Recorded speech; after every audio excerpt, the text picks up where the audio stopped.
하나님의 말씀은 에베소서 4장 1절에서 3절입니다. 그러므로 주 안에서 갇힌 내가 너희를 권하노니 너희가 부르심을 받은 일에 합당하게 행하여 모든 겸손과 온유로 하고 오래 참음으로 사랑 가운데서 서로 용납하고 평안에 매는 줄로 성령이 하나 되게 하신 것을 힘써 지키라. 아멘. 오늘도 예배에 참여하신 모든 분에게 하나님의 은혜와 평강이 늘 함께 하시기를 바랍니다. 오늘은 특별히 청년 주일입니다.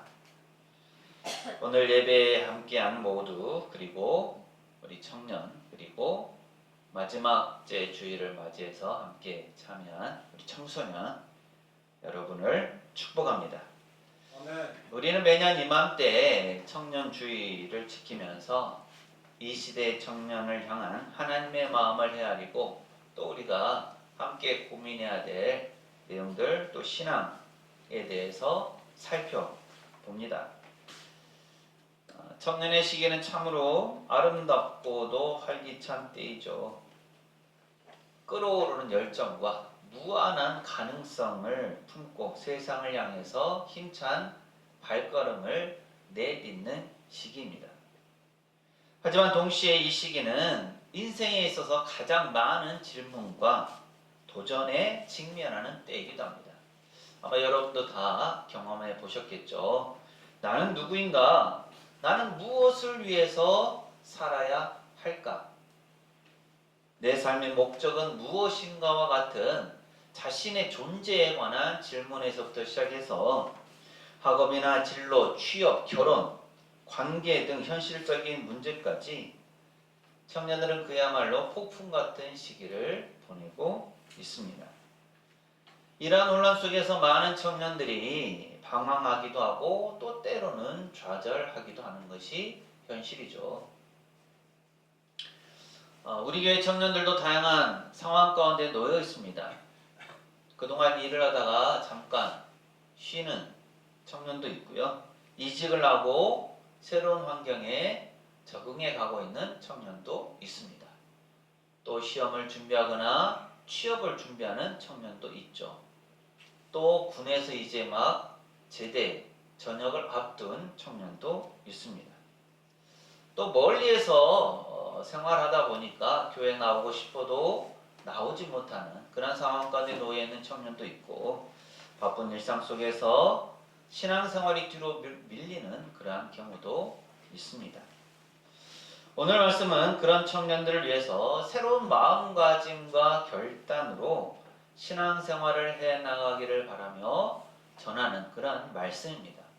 하지만 동시에 청년들뿐만 아니라 우리 모두, 즉 청소년에서부터 또 장년에 이르기까지 다시 한번 자신의 신앙을 점검하고 하나님의 뜻을 되새기면서 그리스도인으로서의 삶을 살아가기를 바라며 전하는 말씀입니다. 우리 앞뒤 좌우에 계신 분들하고 이렇게 인사해 볼까요? 하나님의 부르심을 되새깁시다. 하나님의 부르심을 되새깁시다. 한 번 더 하시죠. 부르심에 합당하게 살아갑시다. 부르심에 합당하게 살아갑시다. 그렇습니다. 혼란스럽고 바른 길을 찾기가 어려운 이 시대를 살아가는 우리 그리스도인 청년들, 그리고 우리에게는 사실 명확한 나침반이 있습니다. 우리는 세상의 파도 속에 휩쓸려가는 존재가 아니라 하나님으로부터 부르심을 받은 존재다라는 거죠. 사도 바울은 오늘 에베소서 4장 1절 말씀에서 우리에게 이렇게 권면합니다. 함께 읽습니다. 시작. 그러므로 주 안에서 갇힌 내가 너희를 권하노니 너희가 부르심을 받은 일에 합당하게 행하여. 아멘.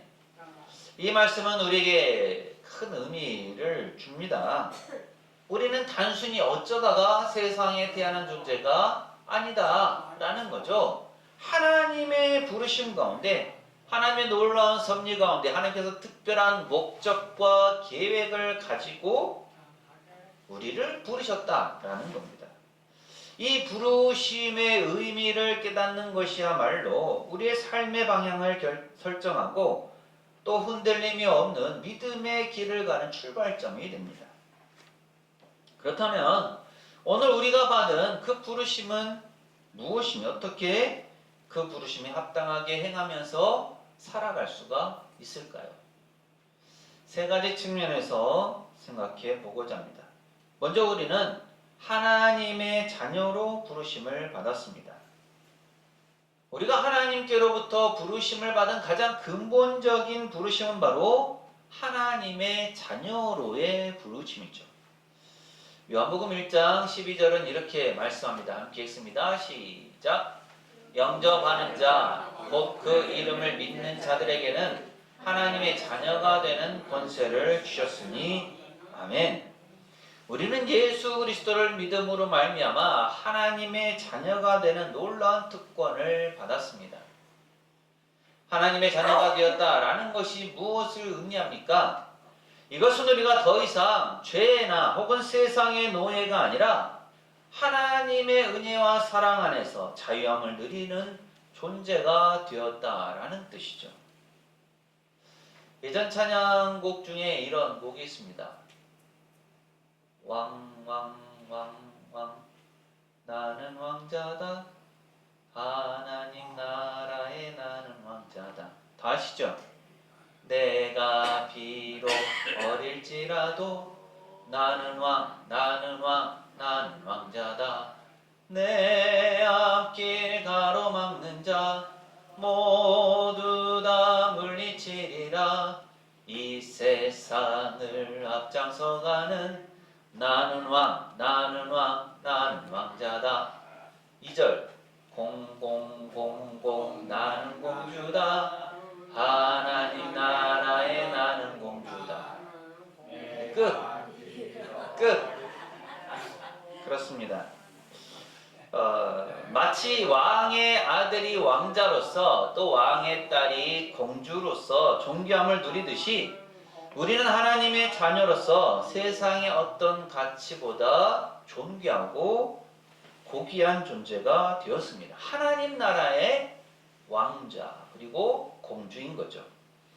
그러나 이런 하나님의 자녀라는 특권에는 책임이 따릅니다. 우리는 하나님의 거룩하신 성품을 닮아가고요. 그분의 영광을 드러내는 삶을 살아야 하는 거죠.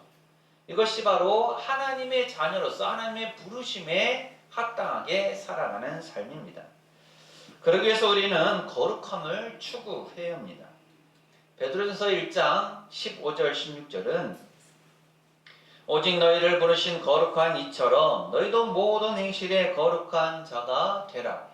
기록되었으되 내가 거룩하니 너희도 거룩할지어다 하셨느니라 라고 말씀합니다. 거룩함이 무엇입니까? 거룩함이라는 것은 세상과 구별되어 하나님의 뜻대로 사는 것을 의미합니다. 오늘날 청년들은 다양한 세상의 유혹과 문화에 노출되어 있습니다. 미디어, 친구관계, 가치관 등 많은 요소들이 우리의 거룩함을 흐리게 할 수 있죠. 예를 들어서 스마트폰은 물론 청년들만이 아니라 우리 모든 사람들에게 필수품이 되었지만 동시에 그 안에 음란물, 폭력적인 콘텐츠, 비교의식을 조장하는 SNS 등 영혼을 병들게 하는 요소들로 가득합니다. 우리는 이러한 유혹 아래서 단호히 아니요 라고 말할 수 있는 용기가 필요하죠. 거룩함이라는 것은 단순히 죄를 짓지 않는 소극적인 자세가 아니라 적극적으로 하나님의 뜻을 구하고 그분을 기쁘시게 하는 삶을 선택하는 겁니다. 우리의 생각, 우리의 말, 우리의 행동 하나하나가 하나님 앞에서 거룩하게 구별될 때 우리는 하나님의 자녀로서 빛을 발할 수 있습니다. 또한 하나님의 자녀로서 우리는 말씀에 순종해야 합니다.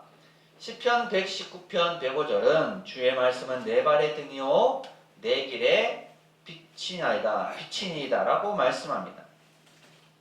하나님의 말씀은 우리의 삶을 인도하는 유일한 기준이죠. 세상의 가치관이 끊임없이 변하고 혼란스러운 시대 속에서 우리는 오직 하나님의 말씀에 굳건히 서서 그 말씀에 순종해야 합니다. 그런데 순종이 말처럼 쉽지만은 않습니다. 때로는 우리의 생각과 다르고 또 때로는 세상에서 손해보는 것과 같이 느껴지기도 합니다. 하지만 진정한 순종은 하나님의 선하심과 지혜로우심을 신뢰하는 데서 나옵니다. 노아가 하나님의 말씀에 따라서 방주를 지을 때 당시 사람들은 그를 비웃었을 겁니다. 이 맑은 하늘에 무슨 비가 온다고 저렇게 배를 짓는 걸까? 하지만 노아는 순종했고 결국 온 가족이 구원을 받는 역사를 경험했습니다. 아브라함도 너의 고향과 친척 아버지 집을 떠나라는 하나님의 말씀을 받았습니다.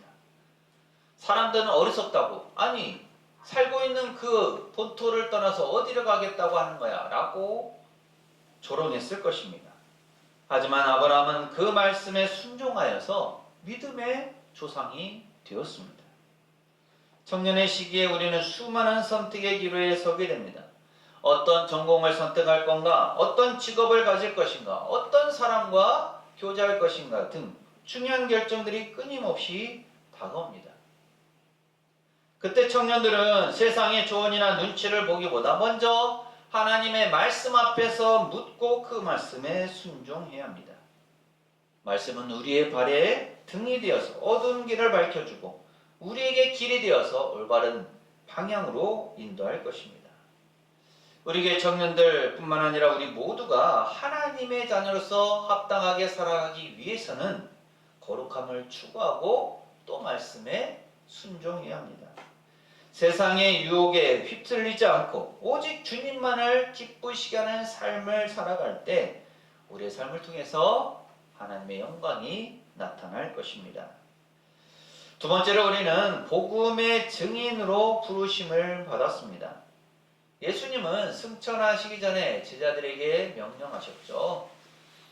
마태복음 28장 19절 20절 말씀입니다. 함께 읽습니다. 시작.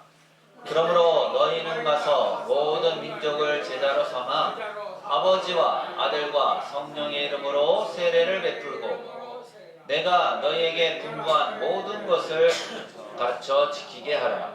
볼지어다 내가 세상 끝날까지 너희와 항상 함께 있으리라 하시니라. 아멘.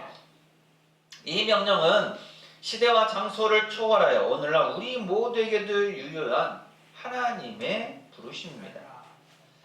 우리는 단순히 복음을 듣고 구원받는 것으로 끝나는 것이 아니라 이 복음을 다른 사람들에게 전해야 할 사명을 받은 존재이죠. 복음의 증인으로 부르심에 합당하게 사는 것은 담대함과 그리고 사랑으로 복음을 전하는 삶을 사는 겁니다. 우리는 복음을 담대하게 전해야 합니다. 시대가 지날수록 사회는 종교에 대한 거부감이 커져가고 있습니다. 특히나 우리가 잘 아는 것처럼 요즘 젊은 세대는 기독교에 대해서 부정적인 인식을 가지는 경우가 많습니다. 그렇게 복음을 전한다라는 것이 결코 쉽지 않은 환경이죠. 친구들에게 예수님을 믿으라고 하거나 교회에 가자고 하는 것, 이것이 말하는 것이 어색하고 또 혹시라도 관계가 틀어질까봐 복음을 전하는 것을 두려워하기도 합니다. 하지만 사도행전 4장 13절은 베드로와 요한이 담대하게 복음을 전했을 때 유대인들이 그들을 본래 학문 없는 범인으로 알았다가 이상히 여기며 또 전에 예수와 함께 있던 줄도 알았다라고 기록합니다. 이미 그들이 어떤 삶을 살았는지 다 알고 있었다라는 거예요. 그런데 그들이 담대하게 복음을 전했다라는 겁니다. 그렇다면 왜 이들은 그렇게 담대하게 복음을 전할 수 있었을까요? 이들의 담대함은 성령님의 충만함 가운데서 나왔습니다. 우리도 그렇습니다. 우리는 혼자가 아닙니다. 성령님께서 우리와 함께 하시며 우리에게 담대함을 주시죠. 예수님은 너희가 내 증인이 되리라 라고 말씀하셨습니다. 우리는 예수님의 구원, 부활과 구원의 기쁜 소식을 전하는 증인입니다. 그렇기 때문에 우리가 만나는 친구, 동료, 가족들에게 성령님을 힘입어서 예수 그리스도만이 유일한 구원자이심을 담대하게 선포해야 하는 겁니다. 말로만이 아니라 우리의 삶 자체가 복음이 되어야 합니다. 우리의 정직함, 성실함, 그리고 주님을 향한 뜨거운 사랑이 세상 사람들에게 복음을 드러내는 예수 그리스도를 증거하는 그 소식이 될 것입니다. 그리고 복음은 사랑으로 전해야 하죠. 우리가 전도하는 목적, 우리가 복음을 전하는 목적은 단순히 교인 수를 늘리기 위한 것이 아닙니다. 그것은 하나님의 사랑을 흘려 보내고 멸망해 가는 영혼들을 구원해 내는 거죠. 우리가 잘 아는 고린도전서 13장은 사랑이 없으면 아무것도 아니라고 말씀합니다. 아무리 유창한 말, 언변으로 복음을 전한다 할지라도 사랑이 없으면 그 소리는 공한 울림에 불과한 것이죠. 청년의 시기는 다양한 사람들을 만나고 새로운 관계를 형성하기에 좋은 때입니다. 그렇게 학교에서 또 직장에서 혹은 동아리에서 만나는 모든 사람을 그리스도의 사랑으로 대해야 하죠. 어떻게 하는 것이 그리스도의 사랑으로 대하는 것일까요? 다른 사람들의 이야기를 경청하고 그들의 아픔에 공감하며 그들을 위해서 기도하는 겁니다. 때로는 복음을 직접적으로 말하는 것보다 이러한 사랑의 섬김과 희생적인 봉사를 통해서 그리스도의 사랑을 보여주는 것이 더 강력한 증거가 되기도 합니다. 삶 속에서 그리스도의 사랑을 실천할 때 사람들은 우리 안에 계신 예수님을 보게 됩니다. 오늘 말씀을 듣는 우리 모두도 이러한 복음의 증인으로 부르심에 합당하게 담대하게 그리고 사랑으로 복음을 전하시기 바랍니다. 그래서 우리의 삶을 통해서 아직 주님을 알지 못하는 수많은 영혼들이 구원의 기쁜 소식을 듣고 주님께 돌아오는 놀라운 역사가 일어나기를 소망합니다. 그리고 우리는 세상의 빛과 소금으로 부르심을 받았습니다. 마태복음 5장 13절 14절은 이렇게 말씀합니다. 함께 읽습니다. 시작. 너희는 세상의 소금이니 소금이 만일 그 맛을 잃으면 무엇으로 짜게 하리요? 후에는 아무 쓸데없어 다만 밖에 버려져 사람에게 밟힐 뿐이니라. 너희는 세상의 빛이라. 산 위에 있는 동네가 숨겨지지 못할 것이요. 아멘. 이 말씀은 우리 그리스도인들이 세상 속에서 어떤 존재로 살아가야 하는지를 명확히 보여줍니다. 우리는 세상과 분리해서 홀로 따로 고립되어 살아가는 것이 아닙니다. 세상 속으로 들어가서 세상 안에서 선한 영향력을 끼쳐야 할 사명을 받았죠. 세상의 빛과 소금으로 부르심에 합당하게 살아가는 것은 있는 그 자리에서 선한 영향력을 끼치는 것입니다. 먼저 세상 속에서 소금의 역할을 감당해야 하죠. 소금의 두 가지 기능이 있습니다. 하나는 맛을 내는 거죠. 소금이 없으면 음식은 맛을 잃습니다. 마찬가지로 우리가 살아가는 세상은 죄로 인해서 부패하고 타락하여 그 맛을 잃어가고 있습니다. 이 암울한 세상에 소금처럼 들어가서 하나님의 진리와 사랑으로 참된 가치를 부여해야 하는 거죠. 소금의 또 다른 주요 기능은 부패하는 것을 막는 겁니다. 소금은 음식이 썩는 것을 막아주죠. 오늘날 세상 또한 부정부패, 불이 거짓으로 병들어가고 있습니다. 무엇이 참이고 무엇이 거짓인지 분별하기가 어렵습니다. 그리스도인으로서 청년은 학업의 현장에서 또 직장생활에서 사회의 다양한 영역에서 정직하고 진실하게 살아가면서 부패를 막는 소금의 역할을 감당해야 합니다. 예를 들어서 학업에서는 부정행위를 거부하고 정직하게 자신의 실력을 쌓는 것, 또 직장에서 불의한 지시를 거부하고 정직하게 자신의 업무를 수행하는 것, 또 불공정한 관행에 침묵하지 않고 옳은 소리를 내는 것 등이 바로 소금의 역할이죠. 때로는 이러한 행동이 불이익으로 돌아올 수도 있지만 우리가 하나님 앞에서 그리고 사람들 앞에서 떳떳하게 살아갈 때 세상에 선한 영향력을 끼칠 수 있습니다. 그리고 또 빛의 역할을 감당해야 합니다. 빛은 어둠을 밝히고 길을 안내하는 역할을 하죠. 세상은 죄악으로 인해 어둠 속에 잠겨 있습니다. 많은 사람이 진리를 알지 못하고 방황하면서 소망 없이 살아갑니다. 이런 어두운 세상에 우리는 예수 그리스도의 빛을 비춰야 합니다. 어떻게 우리가 빛의 역할을 감당할 수 있을까요? 그것은 바로 우리의 착한 행실을 통해서이죠. 마태복음 5장 16절은 이같이 너희 빛이 사람 앞에 비치게 하여 그들로 너희 착한 행실을 보고 하늘에 계신 너희 아버지께 영광을 돌리게 하라고 말씀합니다. 우리의 말과 행동, 우리의 삶 전체가 세상 사람들에게 하나님의 살아계심과 그분의 사랑을 보여주는 빛이 되어야 합니다. 봉사활동에 참여하여 소외된 이웃을 돕고 어려운 친구에게 기꺼이 손을 내밀고 불공정한 사회에서 약자의 편에 서는 것 등이 바로 빛을 비추는 행동이죠.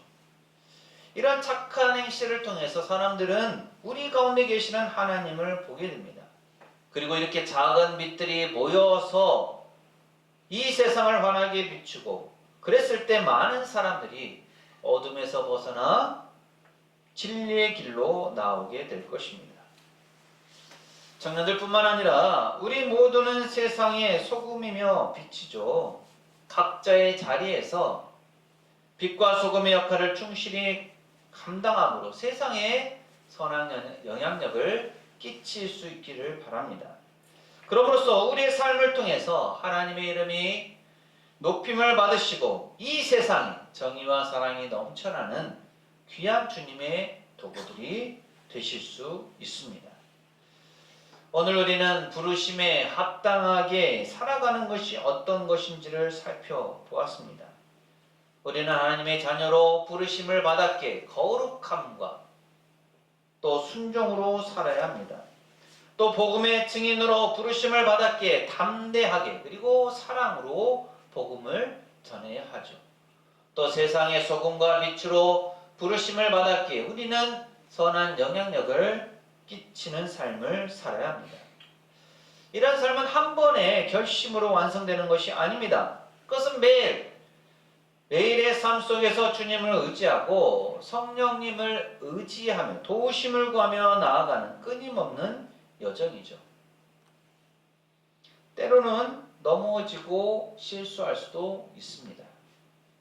하지만 중요한 것은 넘어졌을 때 다시 일어서는 것이죠. 하나님은 우리의 연약함을 아시며 우리가 실패할 때마다 우리를 붙들어 일으켜 세우시는 분이십니다. 청년의 시기는 인생에 있어서 가장 중요한 전환점이 됩니다. 이 시기에 어떤 선택을 하고 어떤 삶의 방향을 설정하느냐에 따라 앞으로의 미래가 결정이 되죠. 청년 여러분이 세상의 가치관과 기준에 휩쓸려서 방황하지 않고 오직 하나님의 부르심에 집중하실 수 있기를 바랍니다. 메시지 성경은 오늘 본문 에베소서 4장 1절에서 3절의 말씀을 이렇게 표현합니다. 이 모든 것을 생각하면서 내가 여러분에게 바라는 것은 다음과 같습니다. 나는 주님을 위해 죄수가 되어 이곳에 갇혀 있지만 여러분은 저 바깥으로 나가 하나님께서 여러분을 부르셔서 걷게 하신 그 길을 걸어가십시오. 아니, 달려가십시오. 나는 여러분 가운데 어느 누구도 팔짱 끼고 가만히 앉아있기를 바라지 않습니다. 나는 여러분이 엉뚱한 길에서 헤매는 것을 바라지 않습니다. 겸손과 절제로 이 일을 행하십시오. 기분 내킬 때나 처음에만 하지 말고 꾸준히 행하십시오. 서로를 위한 사랑의 행위에 자신을 쏟아붓고 서로의 다름을 깊이 이해하고 서로 간에 벽이 있다면 서둘러 허무십시오. 빌립보서 1장 6절은 이렇게 말씀합니다. 함께 읽습니다. 시작. 너희 너희 안에 착한 일을 시작하신 이가 그리스도 예수의 날까지 이루실 줄을 우리는 확신하노라. 아멘. 지금 당장은 모든 것이 분명해 보이지 않을지라도 하나님께서는 우리 한 사람 한 사람을 향한 놀라운 계획을 가지고 계십니다. 포기하지 않고 기도하며 주님의 인도하심을 구할 때 하나님께서는 우리 안에 계획하신 그 착한 일을 온전히 이루실 것입니다. 중요한 것은 우리가 그 하나님의 부르심에 기꺼이 응답하고 그 부르심을 향해서 온전히 사랑하도록 노력하는 겁니다. 사랑하는 청년들과 청소년 그리고 오늘 말씀을 듣는 모든 교우 여러분, 우리 모두는 하나님의 특별한 부르심을 받은 귀한 존재들입니다. 이 사실을 잊지 마시기 바랍니다.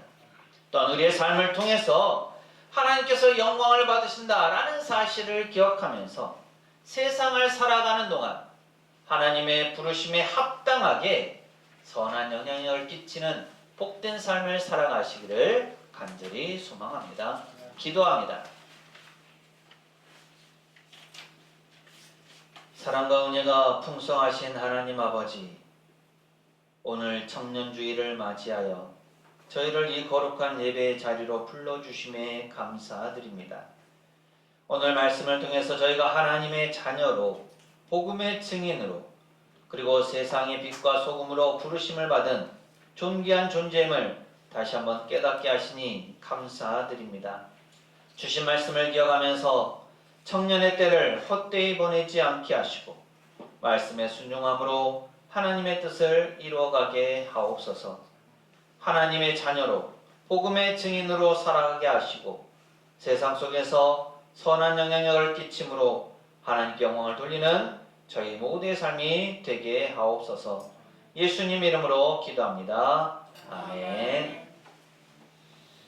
하나님은 우리를 하나님의 자녀로 복음의 증인으로 선한 영향력을 끼치도록 부르셨습니다.